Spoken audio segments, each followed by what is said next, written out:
Mr. David Borden, Executive Director, Stop the Drug War. Sorry, is this on?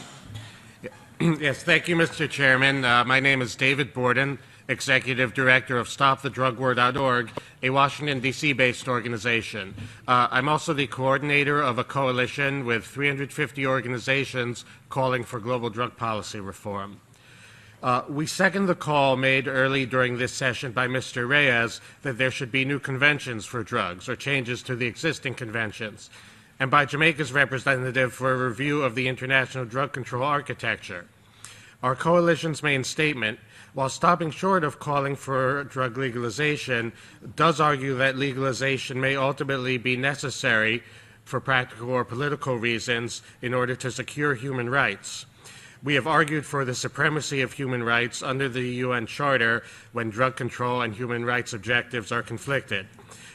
We have supported a proposal made by Colombia, Jamaica, and some other countries for an expert advisory group to do that review of the international drug control architecture and lay out what the options may be for moving forward.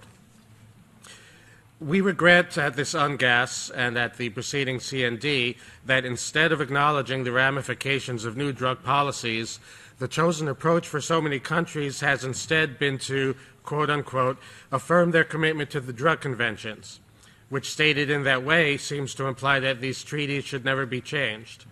But it's the norm with international treaties that they do get reviewed and adjusted at times.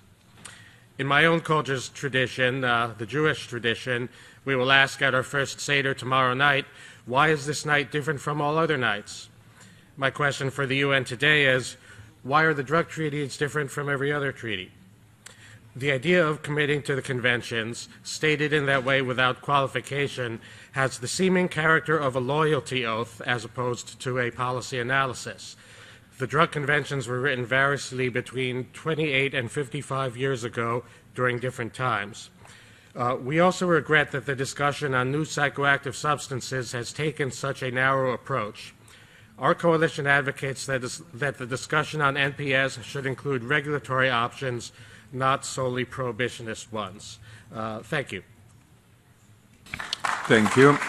Now, I would like to give the floor to Ecuador. Rosa, please.